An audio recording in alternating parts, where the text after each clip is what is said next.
Hoy vamos a analizar un caso aterrador que te dejará impactado. Así que mira este video hasta el final.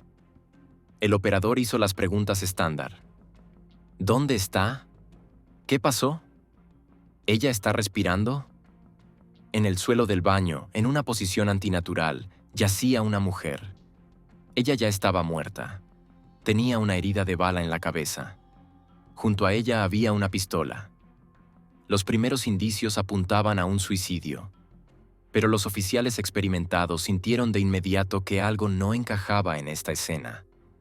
La pistola estaba junto al cuerpo, pero no en la forma en que normalmente cae de la mano. Estaba colocada con cuidado a su lado izquierdo, aunque Alex era diestra. Además, no había rastros de un disparo a corta distancia. No había restos de hollín en las palmas, ni quemaduras características que aparecen al disparar de cerca. Los peritos forenses también examinaron el coche de Matthew. En la guantera encontraron una impresión de su correspondencia, subrayada con un marcador. En el maletero, unos guantes de tela y una chaqueta doblada con firmeza, en cuyo bolsillo había una memoria USB. Queridos espectadores, tenemos las mejores historias de crímenes en nuestro canal. Para no perdérselas, asegúrense de suscribirse y, por favor, denle me gusta al video. Alexandra Penning, a quien todos sus seres cercanos llamaban Alex, era el tipo de persona de la que se dice, nació para ayudar. Rubia, con ojos vivaces y una sonrisa abierta, desde joven parecía mayor de lo que era, no en cuanto a apariencia, sino en su mundo interior. Alex sabía escuchar, sentir el dolor de otra persona y hacerlo sin juzgar. Por eso eligió la medicina, primero estudiando para convertirse en enfermera titulada y luego trabajando en la sala de emergencias. Y aunque el camino no fue fácil, especialmente en condiciones de horas extra y estrés, nunca se quejó. Alex creía que su trabajo consistía en estar presente cuando los demás se sentían mal. Nació y creció en Minnesota. Su familia, su padre, su madre y su hermano menor vivían en una pequeña casa en los suburbios de St. Paul, una típica familia estadounidense de clase media. Sus padres a menudo trabajaban hasta tarde, y Alex asumió el cuidado de su hermano desde la adolescencia. Fue entonces cuando comenzó a formarse en ella ese carácter muy particular, cuidadosa, pero al mismo tiempo reservada, enseñada a no mostrar debilidad. Ya en la secundaria, Alex sabía que se dedicaría a la medicina. No por el deseo de ganar dinero, en ese entonces pensaba seriamente en convertirse en paramédico, sino por el deseo de ser útil, de ser necesaria. Después de la universidad, consiguió trabajo en una clínica local, donde rápidamente se ganó el respeto de sus colegas. Alex no era solo una enfermera, era alguien a quien la gente acudía por consejo, incluso aquellos que llevaban décadas trabajando en la clínica. Reservada, responsable, nunca se derrumbaba.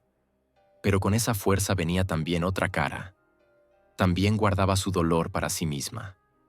Rara vez hablaba de su vida personal, aunque sus amigos sabían que Alex había tenido varias relaciones fallidas, una de las cuales terminó muy mal. A los 32 años, Alex Penning ya había pasado por mucho. Hubo periodos oscuros, la lucha contra la adicción a medicamentos con receta, los efectos del agotamiento emocional, la terapia en la que buscaba un camino hacia sí misma. Pero todo eso parecía quedar en el pasado, al menos en la superficie. Hacia finales de 2022, ella estaba, en palabras de su familia, en un buen momento. Se había mudado a su propio apartamento, trabajaba mucho y a veces asistía a clases de yoga. Había empezado a reír de nuevo, no de manera educada como antes, sino de verdad. Todo iba mejorando. Pero, como suele suceder, detrás del bienestar exterior había cosas de las que no todos sabían. En ese tiempo, Alex comenzó a salir con un hombre llamado Matthew Acker. Él era mayor que ella, asistente médico que trabajaba en un hospital cercano. La relación comenzó en silencio, sin publicidad innecesaria. Se conocieron en una conferencia interhospitalaria y comenzaron a hablar de los turnos difíciles y del agotamiento emocional. Rápidamente se desarrolló entre ellos una conexión, profunda pero complicada. Matthew era inteligente, carismático y seguro de sí mismo. Sabía hablar con elocuencia y daba la impresión de ser alguien que controlaba todo a su alrededor. Y parecía que eso fue lo que conquistó a Alex, cansada del caos de su propia vida. La relación se desarrolló lentamente, casi en las sombras. No porque tuvieran algo de qué avergonzarse, ambos simplemente eran cuidadosos. Alex, según sus amigos, no gustaba de exhibir su vida personal. Y Matthew, él era en general una persona cerrada. Casi nadie lo conocía realmente. Sí, sus colegas hablaban bien de él, profesional, puntual, impecablemente vestido. Pero al mismo tiempo, parecía que siempre estaba un poco aparte. Su pasado estaba envuelto en niebla. Circulaban rumores de que había tenido un divorcio difícil, que rara vez veía a sus hijos, que había enfrentado quejas por su comportamiento en el pasado. Pero nada concreto, nada oficial. Solo fragmentos de conversación en los pasillos. Con el tiempo, Alex comenzó a notar señales de advertencia en la relación. Según sus amigas, él empezó a mostrar actitudes de control. Preguntaba con quién chateaba, revisaba cuándo estaba en línea, hacía preguntas sobre sus amigos hombres. Varias veces ella admitió que él podía, de repente, volverse frío, desconectarse o, por el contrario, estallar inesperadamente. Ella empezó a dudar. ¿Seguía siendo ella misma en esa relación? Pero al mismo tiempo, tenía miedo de dar un paso drástico. Alex creía en las personas, les daba una segunda oportunidad, quizá demasiadas veces. En noviembre de 2022, comenzó a salir con otro hombre, Shane Anderson. Él no era del ámbito médico, pero era más sencillo, más abierto. Con él se sentía más ligera y quizá empezó a creer que podía dejar atrás la relación vieja y dolorosa. Pero no se lo dijo a Matthew de inmediato. Tal vez no quería un conflicto. Tal vez esperaba que todo se resolviera solo. Pero nada se resolvió. Al contrario, todo comenzó a escalar rápidamente. El 15 de diciembre de 2022, Alex, Matthew y Shane coincidieron en un bar. Un encuentro fortuito que resultaría ser el punto de partida. Las cámaras de seguridad mostraron a Shane acercándose a la pareja, iniciando una conversación y luego una pelea. Shane golpeó a Matthew, tras lo cual fue escoltado fuera del local. Alex se veía agitada, pero se quedó con Matthew. Después de la pelea, Alex no lograba recomponerse durante varios minutos. Permanecía de pie en la barra y parecía estar tratando de decidir algo para sí misma. Matthew, a pesar del golpe recibido, no mostró ni agresión ni sorpresa. Bebía agua en silencio y la observaba. Varios clientes se giraron, comentando la situación, pero la pareja parecía no notar a nadie más. El camarero recordó después que Alex no se veía tanto confundida como interiormente abatida. Ella regresó a la mesa e intentó llamar a alguien, pero, al ver la mirada de Matthew, guardó el teléfono. Su conversación en la mesa fue breve, contenida, como si ambos temieran decir algo de más. A las 0:42, las cámaras los registraron saliendo del bar. Ella un paso adelante, él siguiéndola con las manos en los bolsillos. En el estacionamiento, se detuvieron junto a su coche y comenzó una discusión entre ellos. Alex gesticulaba, probando algo, y Matthew permanecía casi inmóvil. Un par de minutos después, la discusión cesó y se marcharon juntos hacia la casa de ella. En el camino, Alex escribió un breve mensaje a su amiga. Está callado otra vez. Está presionando. Este no era el primer mensaje alarmante relacionado con Matthew en las últimas semanas. Alex había compartido con sus amigas que él se había vuelto impredecible y que se sentía arrinconada contra la pared. Al llegar a casa, no entraron de inmediato al apartamento. Pasaron unos 10 minutos en el coche. Uno de los vecinos informó después que los vio de pie en la entrada y a Alex encendiendo un cigarrillo con manos temblorosas. Ya no hubo conversaciones en voz alta entre ellos en el apartamento, pero la atmósfera era tensa. Alex encendió música en el dormitorio, como si intentara crear al menos un poco de fondo musical para ahogar su ansiedad interna. Matthew fue a la cocina, se sirvió un vaso de agua y se quedó de pie junto a la ventana durante mucho tiempo, sin moverse. No dijo una palabra, pero su mirada era pesada, como si ya supiera algo. Esa noche, todo lo que no se había dicho en los últimos meses flotaba entre ellos.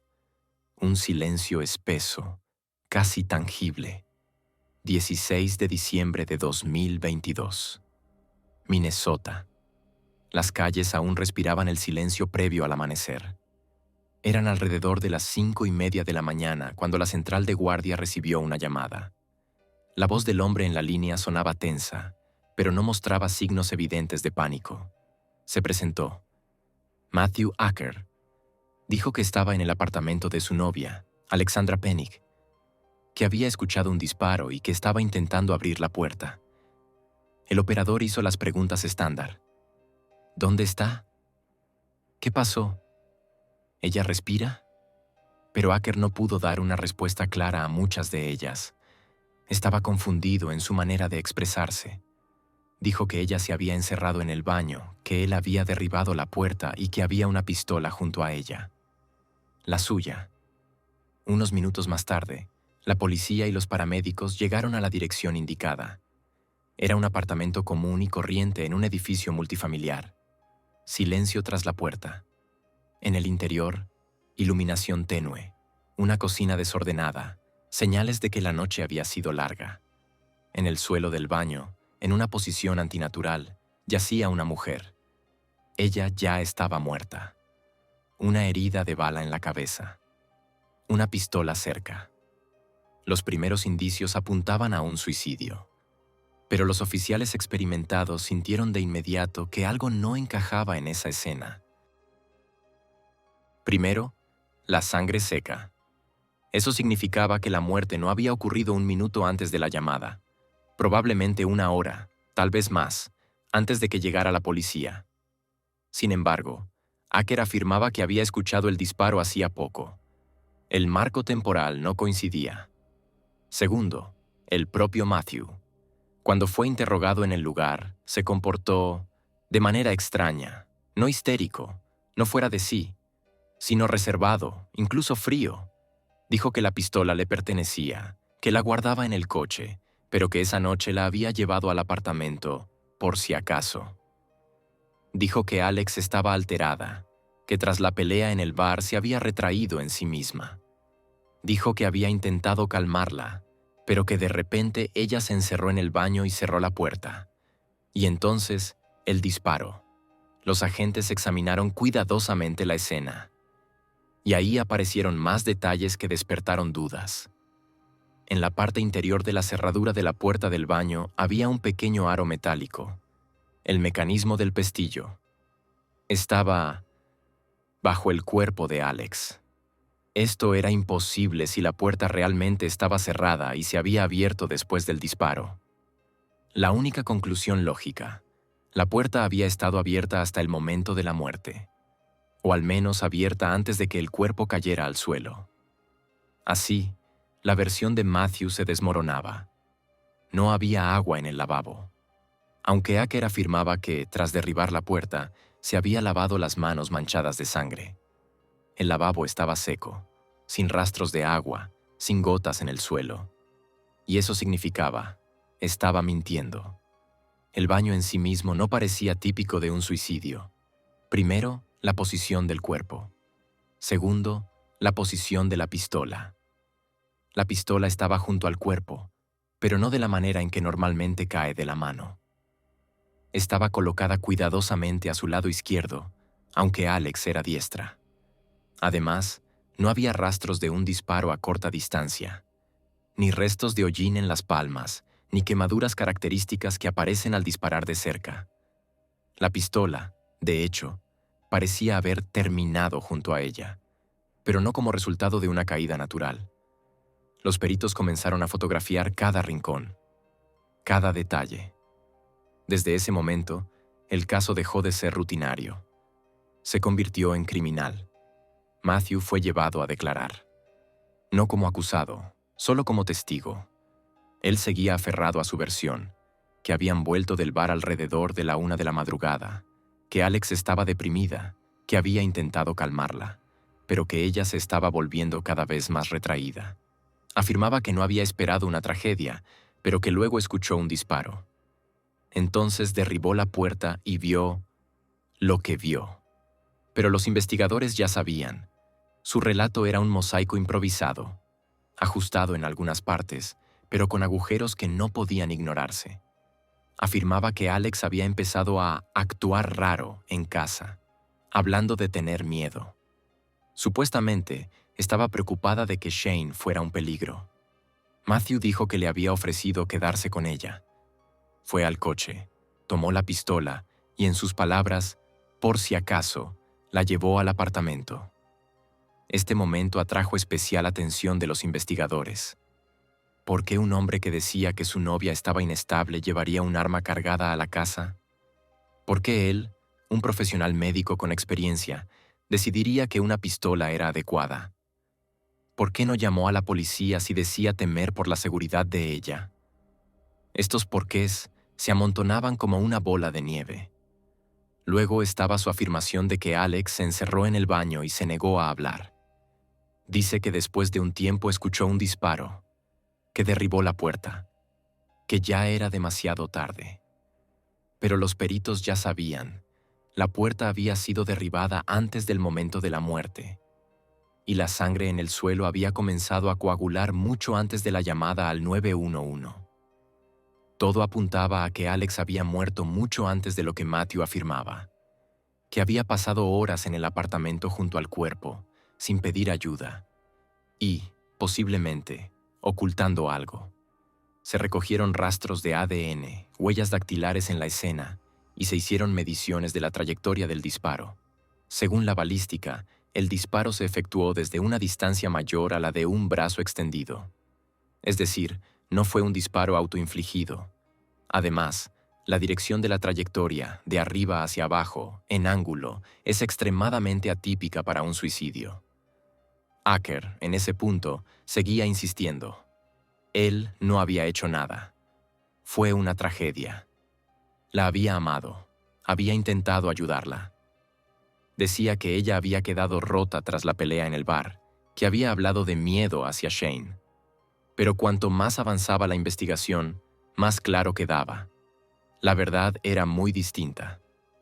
En el segundo día de la investigación se revisaron las cámaras de seguridad, tanto en el bar como en la calle cerca de la casa. Surgió algo extraño. Tardaron más de 40 minutos en llegar a casa, cuando el trayecto normalmente no lleva más de 15. Ese tiempo no cuadraba. El teléfono de Alex estuvo activo durante ese periodo, pero no se hicieron llamadas desde él. Solo se abrió una aplicación de mensajería y luego se apagó la pantalla. Uno de los expertos en rastros digitales diría después: intentaron desbloquear el teléfono, pero sin éxito. 3 intentos fallidos. Los amigos de Alex fueron interrogados en los primeros días. Hablaron de mensajes extraños, inquietantes notas de voz. La correspondencia entre Alex y sus amigas hablaba por sí sola.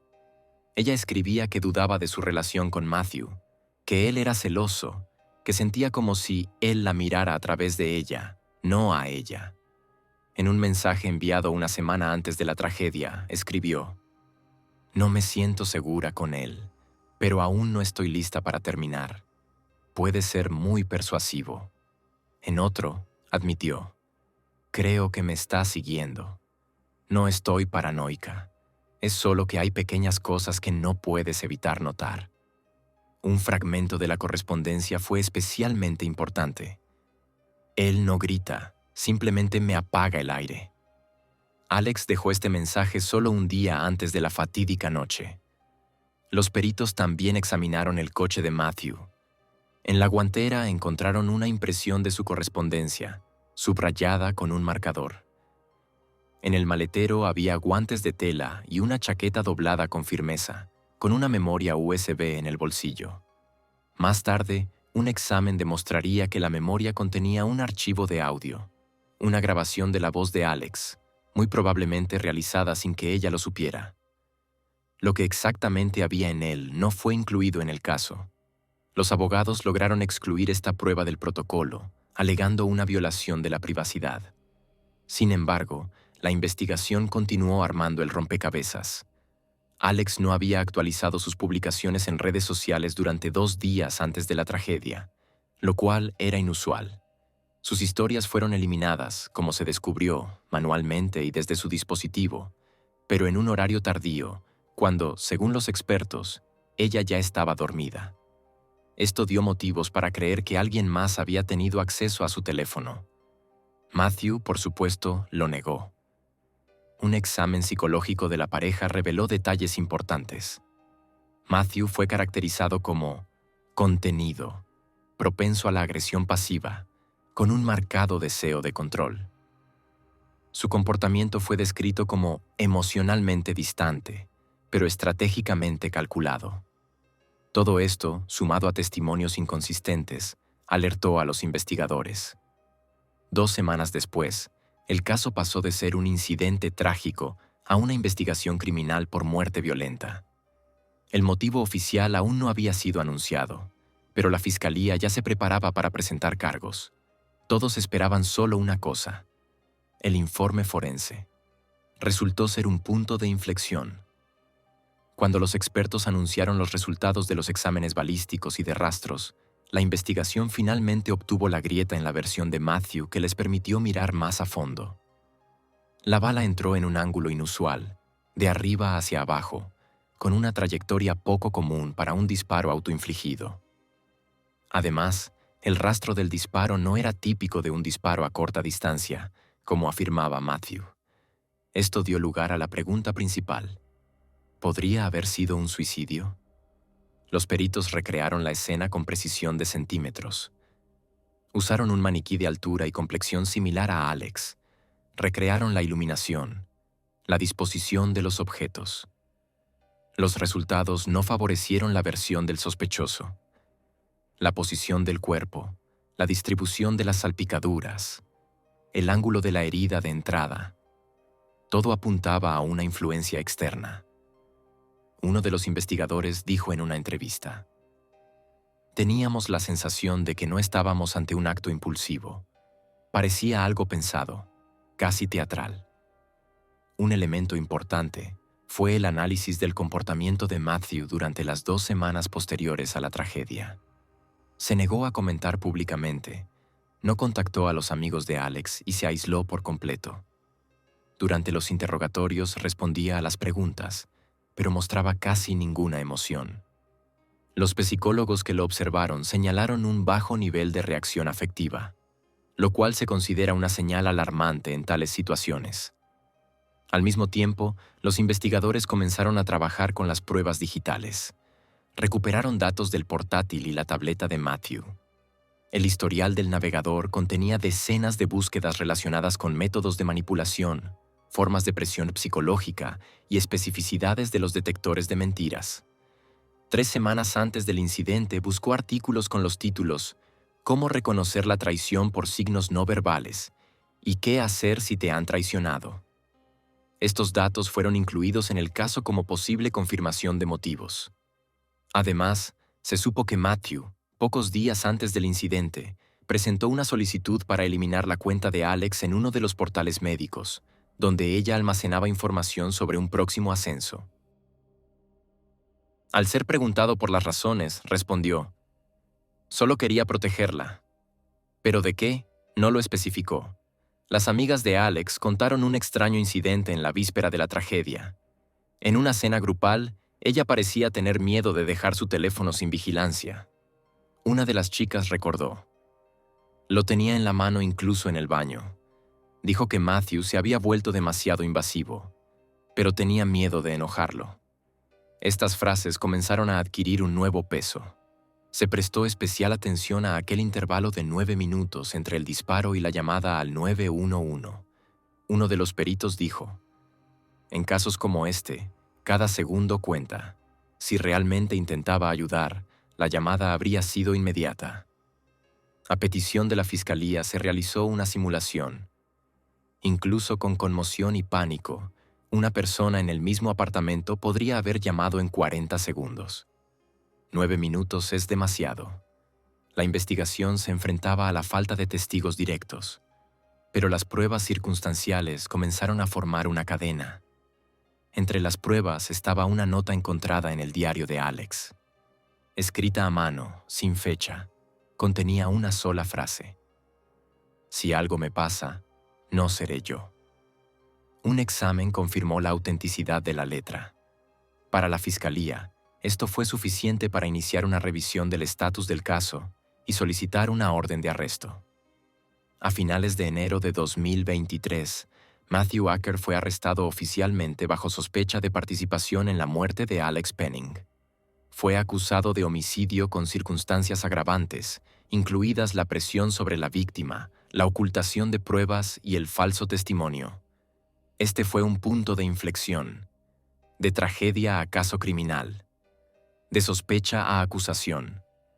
Pero todo lo que quedaba fuera de las pruebas, sentimientos, insinuaciones, miedos, tensiones entre líneas, ahora debía ser escuchado en el tribunal. El 15 de mayo de 2023, en la sala del Tribunal del Condado de Hennepin, comenzó el juicio del Estado contra Matthew Acker.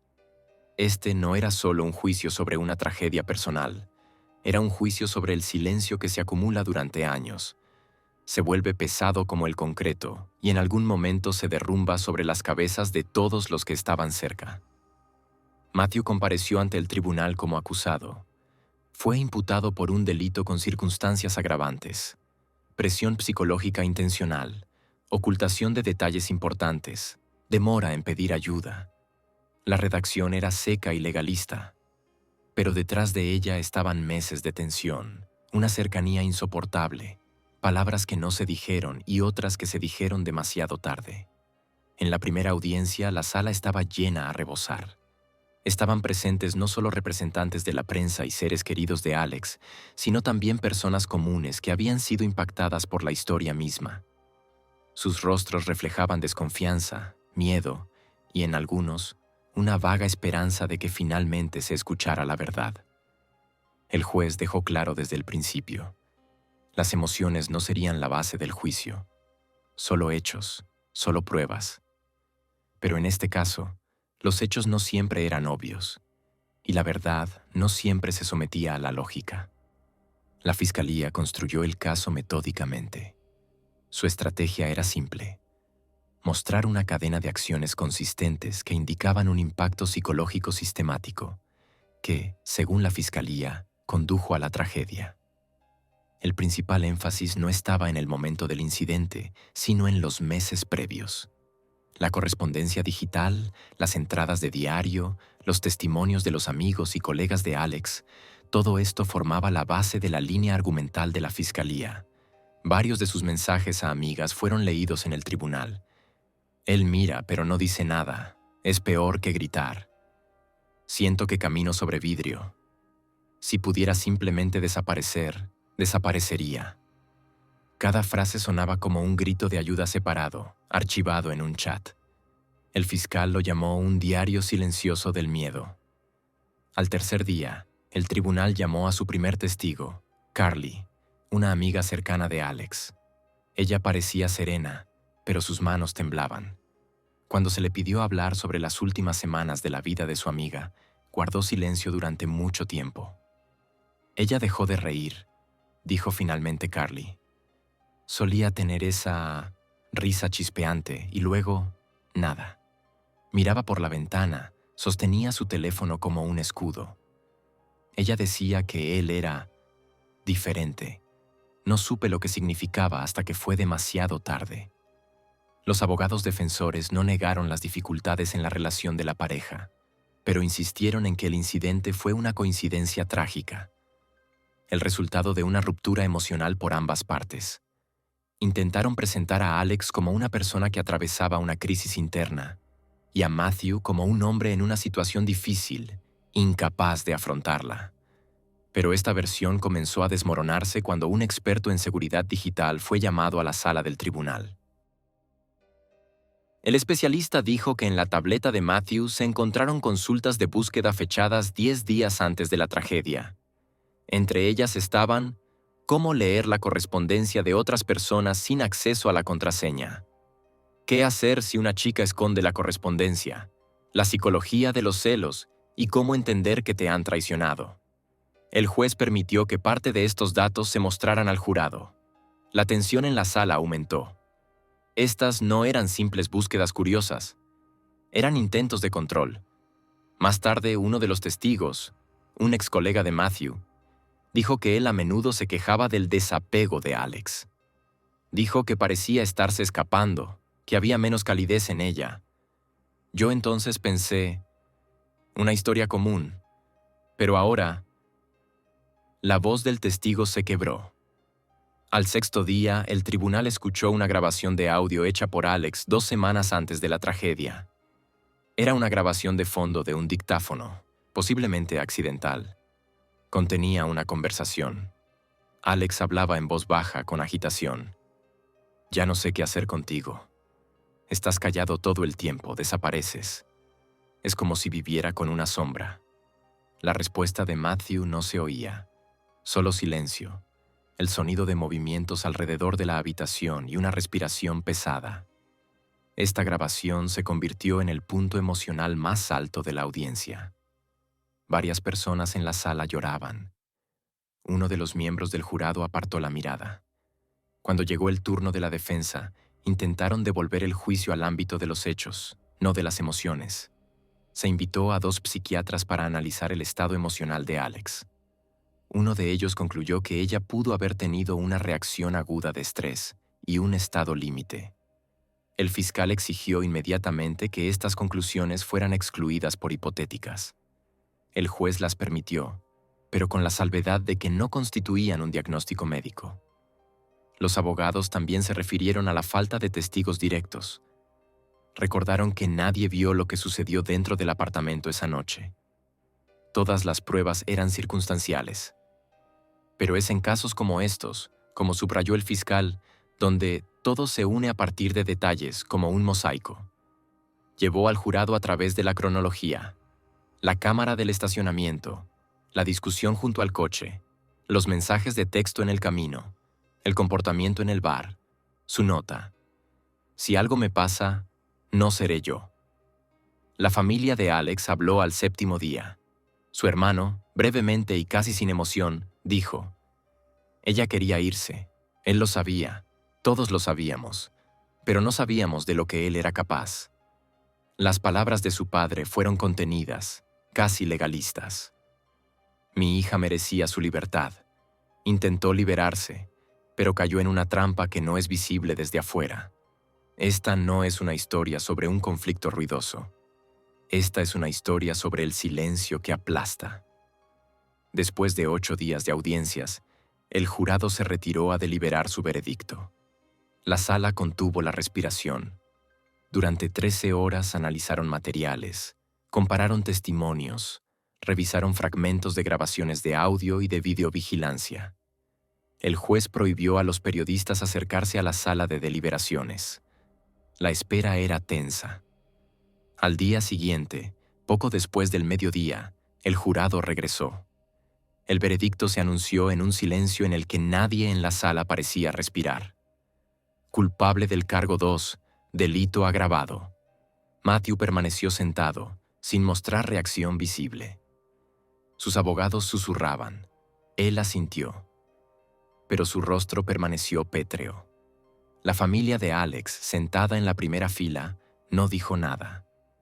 Solo su madre apretaba el colgante de su hija, un pequeño pájaro de plata que Alex había llevado desde los 16 años. Este juicio se había convertido no solo en una búsqueda del culpable, sino también en una conversación sobre los límites, entre cuidado y control, entre amor y dependencia, entre ansiedad y peligro. Alex ya no podía hablar, pero sus palabras, escritas, guardadas, contadas, habían sido escuchadas. Y habían sido escuchadas.